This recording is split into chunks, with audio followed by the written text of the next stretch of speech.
evening, friends and neighbors. Or shall I say this afternoon? Welcome back to the Denver Broncos franchise on Madden 22. I'm your host, longtime listener. Be sure to drop a like, hit the subscribe button, and comment below.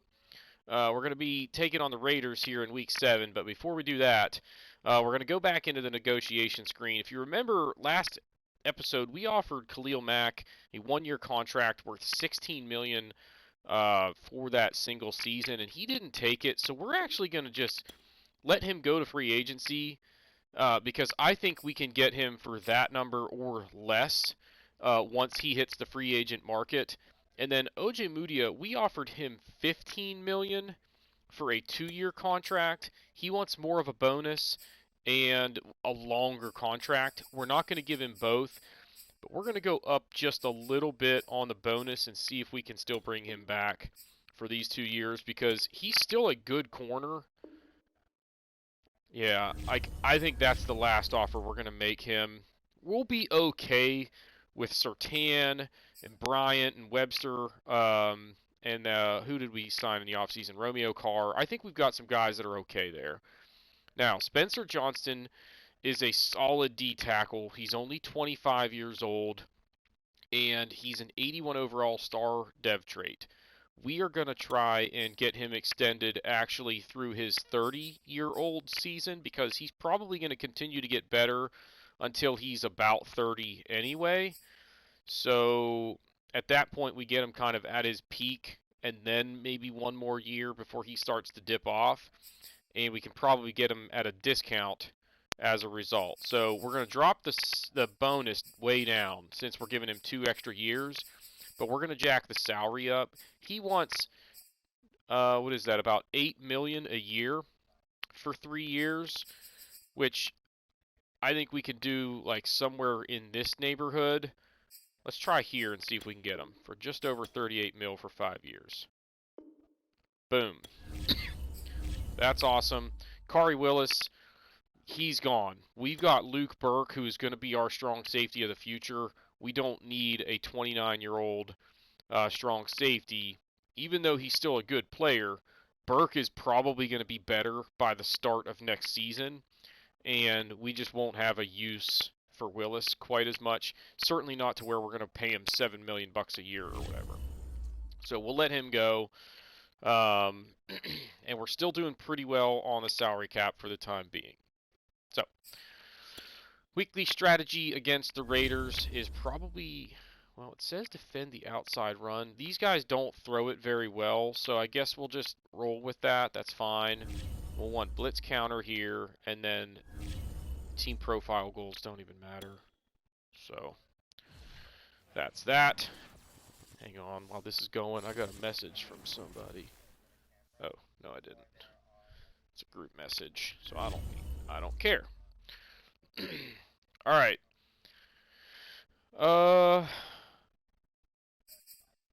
Player upgrades, and then I think we're ready to go ahead and sim this game against. Oh, we got a bunch. Caden Stearns, our backup free safety, and he's pretty darn good for a backup free safety. We're gonna be losing Justin Griffin before long, and we might use Stearns as a stopgap option for a year or so if we can't find somebody that we think is a good option in free agency or a good draft pick. So there's that. Nolan Bennett's turning into a decent right end, honestly. He's going to have to be pretty solid for a few weeks because we're without James Webster for a couple of weeks. Will Richardson, our backup tackle, gets an upgrade. And who was the last one here? Lindsey Green. That's good because, you know, we're planning on starting him at left tackle next season.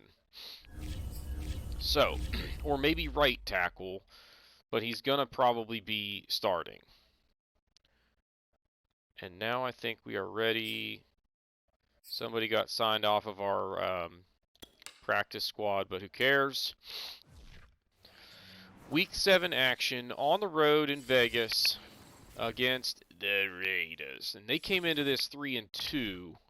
So it's a big game for them. They don't want to fall to 500. Come on, guys. We got the win, but again, we're giving up a lot of points defensively. Like, I'm not real happy with the points per game that we're allowing. But as long as we're winning, it's hard to complain. We outgained them in all facets. We didn't turn the ball over, so I'm not really sure how they managed to put up 40 or 31 points, but whatever. Let's look at individual stats here. Brett Morris, 6 touchdown passes, no interceptions, and no sacks. Holy crap. Favors was really good for them as well. 278, 3 touchdowns, and sacked just once, no interceptions. Javonte Williams, 119 yards. Josh Jacobs, 52 and a touchdown. Stevenson didn't do much. That's pretty much it on that front. Albert O stepping up. 11 catches for 130 yards and a touchdown. Hunter Renfrow, nice day. Darren Waller, nice day. Jerry Jeudy, a nice day. How about Cortland Sutton with 3 touchdowns? Henry Ruggs, 45 touchdowns in the California Penal League, or 45 yards and a touchdown. Jacobs, a couple catches. Marshall, 24 yards and a touchdown. Big day through the air for us is the bottom line. 6 touchdowns, y'all. Leading tackler was Derek Williams for them, and then for us, Kari Willis with 6. Justin Simmons also with 6. So our safeties making a lot of plays. Sacks, just 1. Draymond Jones continues to rack up sacks. There were no interceptions, right? Yeah. Well, that's a big day offensively. Now we got to sim one more game before we can get back to the action. And it's, what, the Bears, I think? Yeah, we got the Bears on the road. Weekly awards, I'm sure that's Brett Morris, so we don't even need to look at it. And then, who are we dealing with here? Oh, OJ Mudia. I think, did we decide we're going to just, yeah, we're just going to let him go. And is that it? Yeah, that's it. Trey Stevenson next up on the negotiation block. So I do want to bring him back. I like having that smash and dash option, and he's a pretty good receiver for us. All right, scouting national focus. What is our biggest priority here, guys? I really don't know. Outside linebacker is probably not a bad one, but it's not a strength across the league. But none of the strengths that are out there are ones that, like, I'm dying to get right now. That number 4 pick overall, Kadeem George, tells me that maybe we should just go ahead and look at right outside linebackers and see if he's one that's worth, like, trading up to try and get. So let's do that, I guess. There was another right outside linebacker that was one of the prospect spotlights that was like a 2nd or 3rd rounder, if you remember that. So we might be able to get one in this draft, and it'd be awesome if we could do it in the 2nd round and not have to do any wheeling and dealing with our draft picks. But we'll see. All right, that's it for that stuff. Weekly strategy against the Bears. The Bears. Defend the deep pass. Yes, they don't run the ball well. We're not doing run inside. They're not very good against the run, but Brett Morris has been so good that we're not going to just sit there and only run it just because, like, that's what the other team is not good at. We're going to make them stop what we're best at. And right now, that is staying balanced and letting Brett Morris just kind of run the show out there. After this game and the bye week might be a good time to do a quick recap of, like, the season standings and everything, but we'll see. We are 1 player upgrade away from going ahead and doing this. Now, Luke Burke already up to, well, let's see if this gets him up to 80. It does. No, actually, that says that's a temporary boost. So he's still 79 overall as far as his ratings, but the run support one is up there. And there you see he does have that superstar X Factor dev trait. And yeah, we kind of knew that already. But man, is he going to be a stud. Alright, play season game. Actually, advanced week, but the Bears coming in here sub 500. They have got to have a win at home, but against a 7-0 Denver squad, and we crushed them. The Chiefs are still undefeated, but they had their bye week now, so we're at least, technically in first place. Let's look at the stats from this one and see what's going on here. Another big day offensively. So that's been a theme this year, which is good. We did a good job on the ground, decent through the air. We got 4 turnovers, and we didn't really give up a ton of yards. So that was the story in this one. Let's see what shook loose here. Brett Morris, 3 more touchdowns, sacked once. We got 3 interceptions and 2 sacks, and he only threw for 197 yards. Montgomery was all right. Javonte Williams was all right. Stevenson was all right. Brett Morris ran for a touchdown. Fields fumbled, so that's probably the 4th turnover if I had to guess. Manny Arrington, 2nd-year wideout out of Notre Dame, 64 yards and a touchdown. Jerry Jeudy, 8 catches, 62 yards. Mooney was all right. Another good day for Albert O. 46 yards on 6 catches and a touchdown. Marshall had a touchdown. Decent day for Cortland Sutton.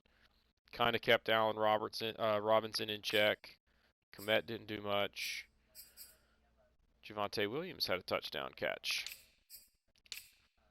On defense, Roquan Smith, 12 tackles. Sammy Webster with 8 was our leading tackler. Who had the sacks? Johnston, and then Chubb and Mack connected for 1. Montez Sweat got 1 for the Bears. Interceptions, I'm guessing Luke Burke maybe? Nope. Patrick Surtain again. Kari Willis had another one. He's having a good year. Ojemudia got 1. Good for him. Nothing real noteworthy there. How about 6 more touchdowns for this squad? And just look at the points we're putting up this year. It's been pretty darn impressive. So what I'm going to do, considering we've now in this episode simulated 2 games, and we've got a bye week coming up, what we're going to do is just go ahead, cover the bye week, and then do a mid-season review of the stats, standings, league leaders maybe, and we'll probably refrain from having any actual live game footage in this one, and start next episode with Week 10 at home against the Cowboys, which I think would be kind of intriguing. So, we've got negotiations to take care of. Start with that. Trey Stevenson, right? We want to bring him back. He's only wanting a 2-year deal. I really wish he had a star dev trait because I think he could be really dangerous for us. But we'll give him this 2-year deal that he's asking for. The only thing we're going to do is drop the salary down and see if he'll take that. And he did. So that's good. Benny Snell, I think, has reached the point where we'll just go ahead and let him go. He's going to be 28, and he's our 3rd-string guy anyway. They're a dime a dozen. We can just go get somebody. It might even be him in free agency. I'm not sure. He's not bad, but we just don't have a ton of use for him unless Javonte Williams is hurt. So anyway. Why do we have to do weekly strategy? Oh, we really don't. We just kind of have to do the training. Leaving it on half pads doesn't matter all that much. We would have just gotten a little bit of extra XP if I would have taken the time to manipulate that, but who cares? Alright, so we are 8-0. We got a player upgrade. And it looks like we've got Fant and Webster coming back from injury, which is awesome. Kari Willis is going to get an upgrade. We're going to go, I guess we'll just go with a scheme fit. Why not? Then we've got Romeo Carr. I don't know if we have him coming back next year or not. If we do, I think he's still going to be pretty good for us. How old is he? Oh, yeah, we definitely do. I'll bet you we have him coming back for a couple more years. So that's a good find that we got in him, now that I think about it. Especially if OJ Mudia is gone next year. So, like, Webster is pretty much ready to go ahead and step up into that role. Let's go slot, I guess. Hoping that he gets some zone coverage boost. He didn't. But we'll upgrade that one next time. He's pretty solid. Across the board, he's going to be pretty good. So, not real worried about him. So we're done now with the upgrades. Let's check the injuries. Noah Fant. I don't need to do anything with that, but I probably need to do some stuff with this one. At least make sure that nothing crazy happened when these guys got stuck back in here. So Webster is definitely the starter at right end. It shouldn't impact D tackles. And then let's go down here. It should be Mack and Chubb on the outside. And then Webster and Jones up the middle. So we're good. Alright, with that being done, let's go ahead now and look at some stuff around the league. So we'll start with standings, and we'll go division by division. AFC North, Ravens 6-2, Steelers 2-6, Browns and Bengals hovering right there in the middle. The Titans 5-3. That division's pretty tight, top to bottom. In the East, also kind of tight with the Patriots in first place at 4-4, and they've won 2 in a row to get there. Broncos and Chiefs both undefeated. Raiders 3-4, Chargers 1-6 in the North. Lions and Packers tied in first. The Vikings right there. That loss for the Bears really hurts because now they're way back in that division. Falcons 6-2, Saints 5-3, Panthers 4-3. Buccaneers lost 3 in a row, but if they can get it back together, 3-5 is not, you're not done. The Eagles are done at 1-6. Cowboys 5-2, lead in that division. Seahawks 5-2. Cardinals 4-4. The 49ers are 2-5. And then, okay, that's it. So we've got the best record in football, 8-0. And now let's look around the league at some stats. See how we stack up. So Brett Morris is never going to lead the league in passing yards, but how about that QB rating? 121.7. He's got 25 touchdowns and 1 interception. And he's been sacked twice a game so far this season, which is pretty solid. That's just, like, he is just absolutely torching defenses. And he's doing it efficiently where he's not even having to throw for a ton of yards. Some of that is probably because we're coming up with a lot of turnovers, and we'll look at that shortly. 8 touchdowns and 775 yards for Williams. No fumbles. Stevenson has been really good. 5.6 yards a carry. Also no fumbles. Benny Snell has been all right. Haven't used him much. Wait. Definitely don't want to do that. Has Brett Morris fumbled? No. Look at that. So he's halfway through the season as a QB with no fumbles. That's actually pretty solid because it's almost inevitable that you're going to get hit from behind and lose one or whatever. Jerry Jeudy having a nice year, 592 and 7 touchdowns. Cortland Sutton about half as many yards, but he's got 6 touchdowns. Albert O having a nice year. He's actually outplaying Fant, mostly because Fant's been out, but I'm impressed with what he's been doing for us. Terrence Marshall has been all right. Javonte Williams. See, I'm not seeing, like, Daquan Burgess. Absolutely nothing from him so far this year. And there have been scenarios where, like, I've lined up 4 wide trying to find ways to get him the football, and it's just not there.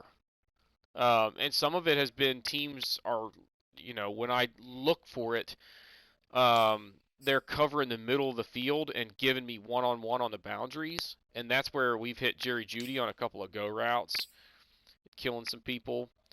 Look at this. The rookie Luke Burke is leading the team in tackles. And you got to remember that I've only actually participated in 2 of the games so far. So it's not like I am influencing it that much. So he's just having a heck of a year. And some of it also, Will McPherson was hurt and missed some time. But he really hasn't done much, even when he has been on the field, which is interesting. So sacks, 7.5 for Chubb, 4.5 for Webster, 4.5 for Jones. Khalil Mack, 3.5. I'd like to see him get a few more, but he's still dangerous. And we're still coming up with a lot of sacks. So I'm not real worried about it. This is the category where I feel like we're doing very well. Surtain has 4, Willis has 3, and then we got a couple of guys with 1. Actually, a bunch of guys with 1. So pretty good there. Price only has tried 6 field goals. He's 6 for 6, along with 50 yards, 31 for 31 in extra points. And then Gervasi's having a pretty good year. A net average of 47.2. And he's only had to punt 22 times in 8 games, which is also pretty good. All right.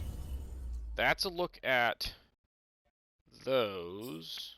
He's first in the league in touchdowns and 5th in QB rating. And that might be fluffed. In fact, let's actually look at that. So if we go here and come on, why do I care about just the NFC West? Okay, so here we go. In the NFL, as mentioned, Brett Morris, he's got 4 more touchdowns than anybody else. How about Tavarius Favors for the Raiders? 21 touchdowns, 1 interception. That's pretty darn good. Now for QB rating, what I want to see here is who's ahead of them and how much have they actually thrown the football. Not much. So these 4 guys all in front of them, but the most attempts for any of them is 9. So of QBs that qualify, Brett Morris is the best. So that is awesome. And he's in pretty good company when you're, well, I guess when you're at the top of the board, obviously you're in pretty good company. Now let's look at team rankings. Offensive yards, we are 5th. In passing yards, we're way toward the bottom. But in rushing yards, we are 2nd behind the Ravens, who are way ahead of anybody. But this is the category we care about, and we are in 1st place. 34.6 yards or points per game. And how about first downs? I bet you we're way up there on this list too. 5th. That's pretty solid. Defense. Total yards allowed. We're 4th. So we were what, 5th in offense and 4th in defense. That's a freaking dangerous combo, y'all. Against the pass, we are 5th best. Against the rush, we are 6th best. Points allowed, we are 5th best.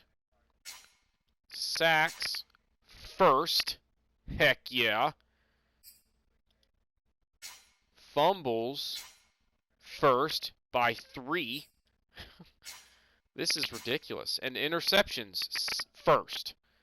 That we're getting a triple crown right here, guys. Sacks, fumbles, and interceptions, we're leading the league.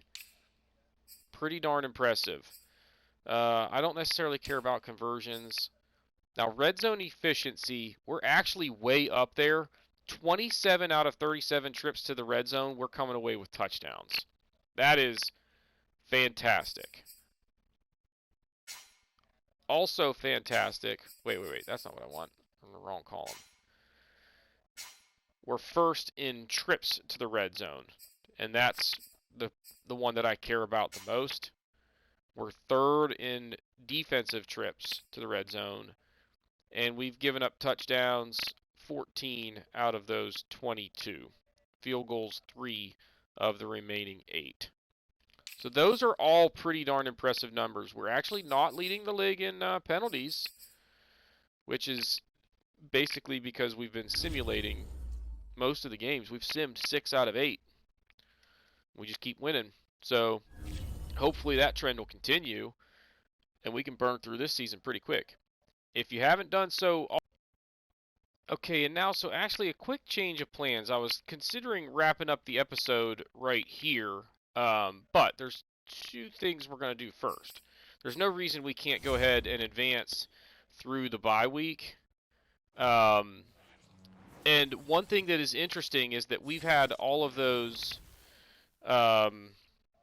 stat lines that we just referred to without simming this week where we're on our bye. Other teams may have already had a bye, so that may influence those a little bit, but bottom line is we've been really good this year. The Chiefs won again, so 2 teams in the same division, 8-0, and we don't meet until week 13. So that's kind of interesting. We'll have to see how the season unfolds from that perspective, but bottom line, it's been a really good season so far. Now, we'll save like the weekly strategy and stuff for the beginning of the next episode, but what I want to do at this point, just to kind of get it out of the way, we know that we need to pick 3 players to focus on for the scouting highlight or whatever. We're actually going to come in here and look down through some of the positions that we would be interested in drafting and try and pick a few guys that we think we want to take a look at. First one being this guy here, Caleb Griffin.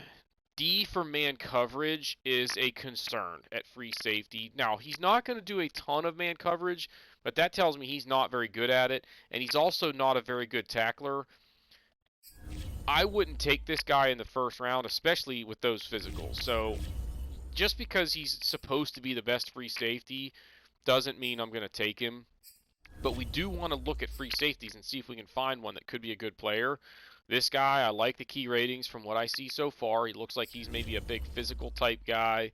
He's got great strength. The speed is okay. The change of direction okay. Agility is maybe a little iffy, but he's got good acceleration at least. So he's the kind of guy that if he does have really good like awareness rating and play recognition, could be a good run defender. Then it just comes down to whether or not he's got any ability to do man coverage or zone coverage. But this is a maybe. I'm kind of liking what I see so far, especially the A for pursuit and for tackling. So let's put a heart on him, and then we'll look at this guy just to see if we like him better. C for man coverage. The physicals are not quite as good. He's got good play recognition. I think what I've seen from this guy is a little bit more promising. So let's go with him.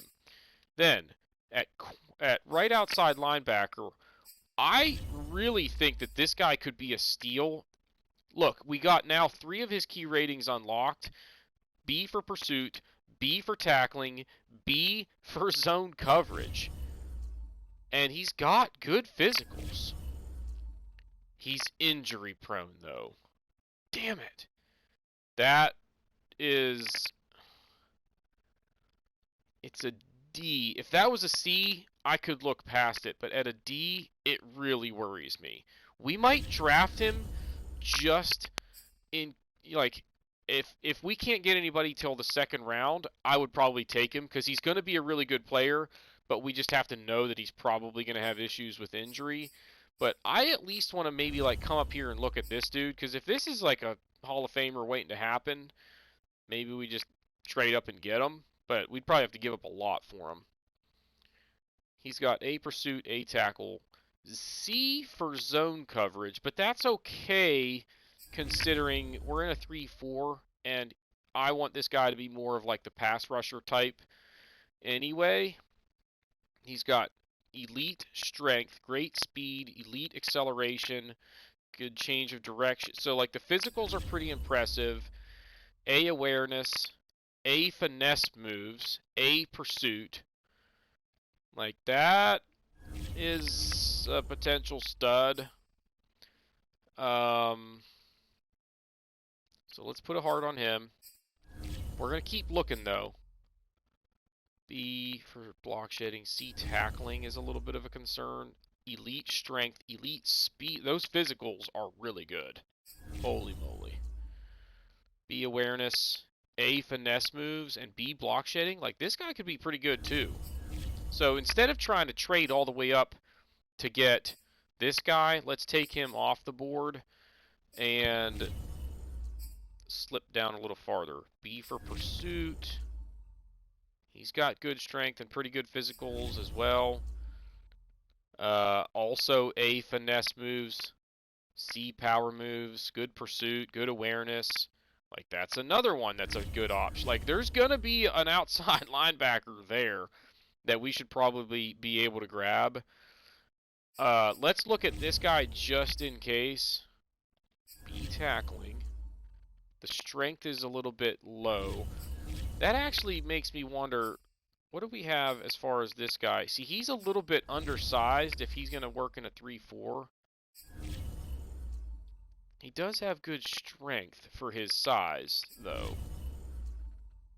But given that he's injury prone, I think what we should probably do is we'll leave the heart on him, but let's go with these two guys and then the one free safety here. The idea being, if we get really lucky, what we could do is we draft one of these guys, and then cross our fingers that maybe we can also get this guy in the second round if we think he's a really good player. But we need to know a little bit more about him first. So that's why hopefully if we can locate or lock in on him in the scouting process, maybe we can get more intel to make a intelligent decision there. But it's going to take some research, and we might have to maybe trade up to earlier in the second round to try and make sure we get him. And to do that, we kind of need to look at who's in front of us and needs a free safety. So that would be the plan there. All right, so the next episode is going to start with a game against the Cowboys. We'll go ahead and cover all the strategy and stuff in that episode. But I think that's a good stopping point for this one. We covered a lot of stuff as far as midseason recap, and now I'll look at, maybe a sneak peek at who we might take in the draft. But if you haven't done so already, please be sure to hit the like button, hit the subscribe button, comment below, and we will see y'all next time.